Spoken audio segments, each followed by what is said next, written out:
Glory to Jesus Christ. Glory to Christ. Dear parishioners, this week was full of interesting feasts.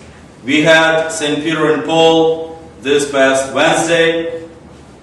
Also, the readings throughout this week were very important, very interesting. We had on Friday, we had the celebration for the feast of St. Cosma and Damian, the two mercenary healers of Rome. They were martyred outside of Rome by a fellow doctor.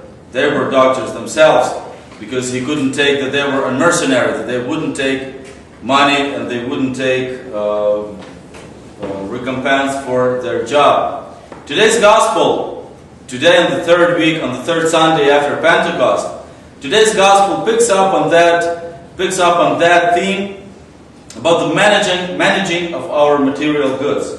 But this time it looks at that from a spiritual, from a personal point of view. Last Friday, for those who checked my sermon on the internet, I tried to explain the rules, basic 3 rules for managing your finances and managing your material resources and everything that is given to us in our life. Well, the brief, how do you call it?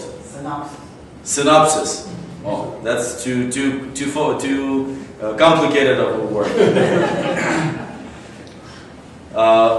First rule: we don't own anything, even our bodies. These bodies, not bodies in your. We don't own our bodies in life, our friends, but this body is not ours. Everything that we have, all material resources, body included, is something that is being lent to us. It's something that is given for us to use. The second rule: everything that we own, being that millions in the bank or the 2,000 in the bank, whoever has what? Everything that we have is given us for a purpose. We have to think of it and try to find the purpose for everything. Nothing is given to us just to spend for nothing. And another passage from the Gospel, if you could remember that, from when Christ tells this parable about the talents, about a master called several of his servants and gave 10 to one, 5 to another. Remember that? And the one comes back and he brings 10 more. And there was the last one who said, "I'm not going to bother with that. I'll just dig a hole, hide it, and then bring it back. At least so I don't spend what I was given." Everything, and he was punished for that, because he did not see a purpose in what was given to him. We have to try to understand the purpose. Why God gave us something, or why He took something away. That's another question and another meditation we could have another time. And the third rule, the third indication that we have from God, and that indication is actually considered much more in today's Gospel. The main purpose for our financial life has to be our salvation. We heard this Gospel today, and in this Gospel, we heard some very strong indications. Really strong ones. If you think about them, they're somehow scary. The eye is the body's lamp, he says. If your eyes are good, your body will be filled with light. If your eyes are bad, your body will be in darkness. In another passage that we read a few weeks ago, from the same Gospel of St. Matthew, we read that Christ says, if your eye is the cause of your weakness and of your sin, rip it out and throw it away. Even stronger wording in that passage. Well, what does he mean by that? What do we have to understand by that? Christ was not a philosopher. He was a philosopher, but he was not presenting himself as a philosopher. And still, this passage is very interesting and important, because he underlines how our mind, how our eyes, which in other words, how do we understand this? In other words, our eye is like a filter through which we comprehend external reality, through which we comprehend ourselves, our lives, God, this world, our friendships, our enemies, everything. We have to understand that that I that he is talking about depends on us. In other words, we see what we want to see, and we hear what we want to hear. We think what we want to think. We feel what we want to feel. It's in our hands. We can change that. This is why he is bringing this up. This is why he is indicating how important it is to look at our, well, in this, he's mentioning the I, but there are other things, at the state of our mind, the state of our faith, the things that we use to filter, so to say, the outside information and inside information, ourselves. He's telling us a very important philosophical concept that has been brought much later, 17 centuries later, but by Kant. Have you heard of this thinker, Immanuel Kant, a German? Kant was also saying that the world that is outside, we don't really know how it is, he was saying. He said that we see only what we want to see. There is something in ourselves that is defining the world outside, more than there is something that the world defines us. But walking away from philosophy and more into theological and even more practical application of these words, Christ then goes on into explaining what it means.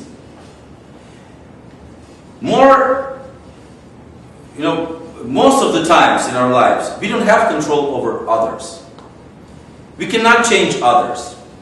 Ask a wife who has a husband who drinks. That's a big problem in my culture in Ukraine. You cannot change him most of the times.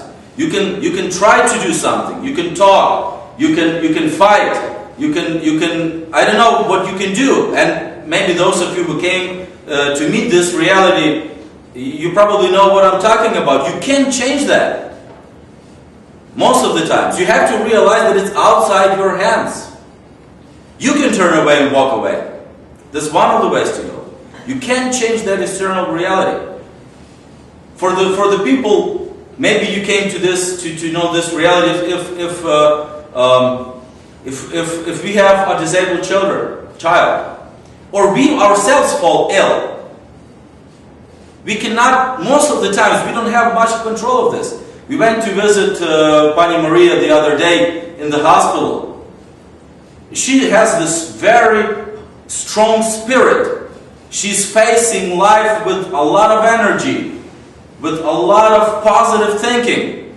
Actually, when we were driving back, we said that she doesn't look better, but she senses life better, much better. She's more happy about life than Father Vladimir, because he's the one to bear the weight of, he's healthy physically, but it is difficult for him mentally and psychologically. She cannot control that. She cannot control her health. For those of you who have, and this is something that most Americans have, allergies. Can you control that?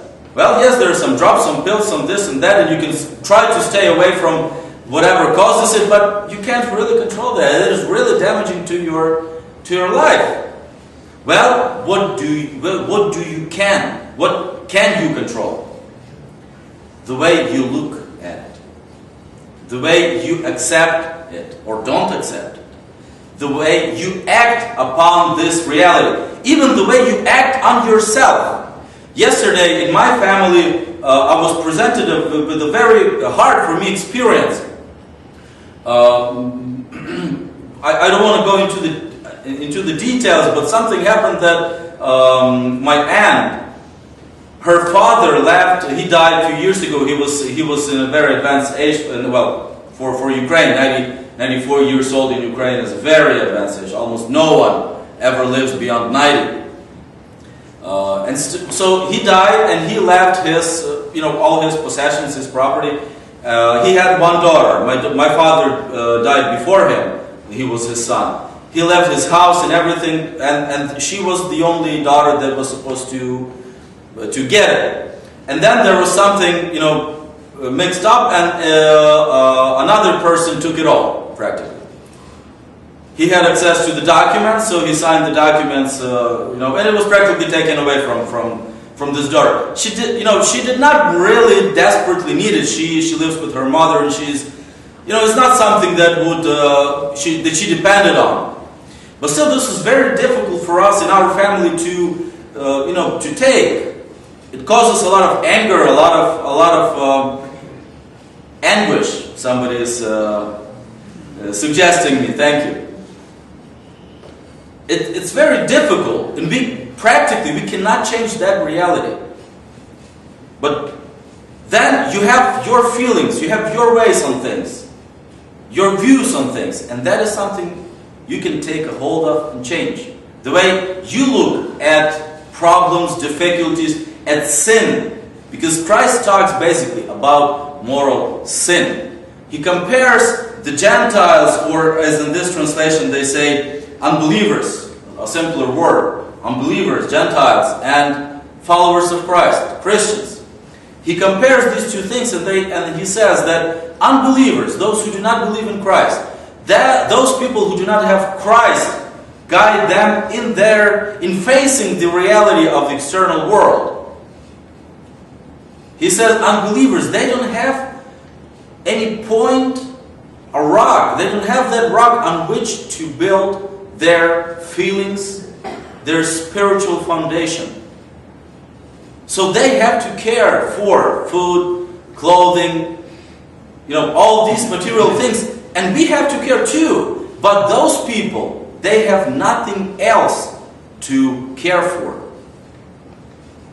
When we, the Christians, or as I like to call ourselves, the saints, because that's what was the original name of Christians in the first centuries.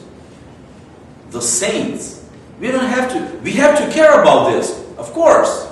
Christ is not trying to tell us not to do anything. This is actually the worst case. And going back to that parable of Christ when he, about those servants with the 10 talents, 5 talents and less. The one who did not do anything was the one to be punished. Christ gives us things.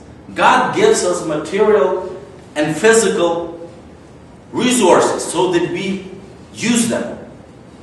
But they have to have a purpose. That is a very important point of us facing our situations and our lives. What is the purpose? And the greatest purpose of everything is salvation. In other words, in other passage of the gospel, Christ says that what is there to a man who earns the entire world but loses his soul? Well, let's put it in the other direction.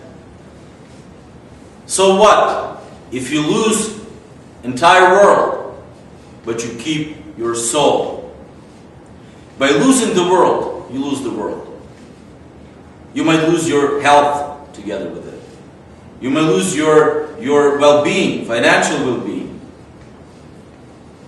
But you will have an eternity secured for you. While in the other way, if you earn the world but you lose your soul, yes, you will have a 50 life of good health and comfortable life.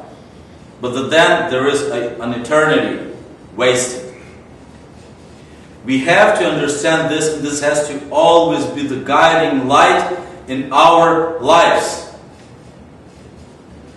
We have to identify the purpose of everything we do, or we do not do. And we have to try to understand how to put God, how to put salvation, how to put our own good, but spiritual good, above everything else. By this gospel, Christ tells us, yes, please, do care about clothing. Do care about your food and your health and your cars and your TVs and your comforts of your life, whatever is important to you financially, materially. Do that. But please remember that that is not the purpose of it. The purpose of it has to be your salvation. And then, if anything, even your health stands in the way of your salvation, think about how to bring the salvation forward and put it as the main purpose of everything we do in our life.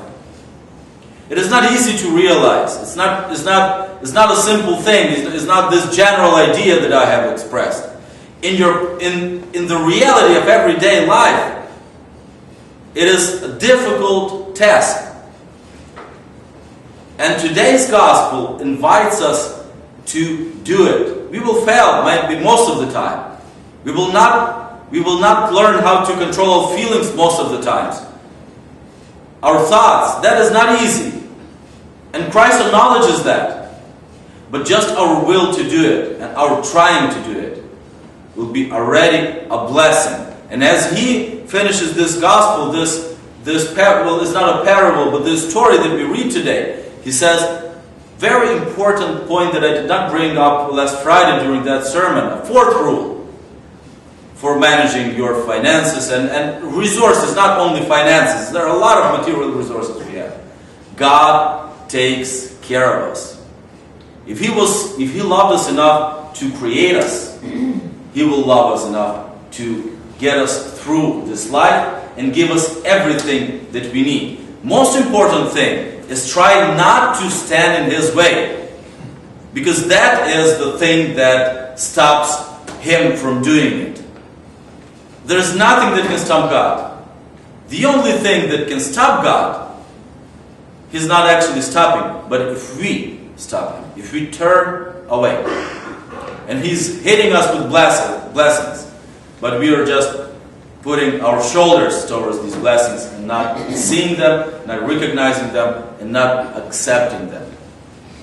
This doesn't stop God from doing anything, but it stops us from salvation, from happiness, from living full and fulfilled lives, spiritually, materially, physically, in regards to health, in regards to everything.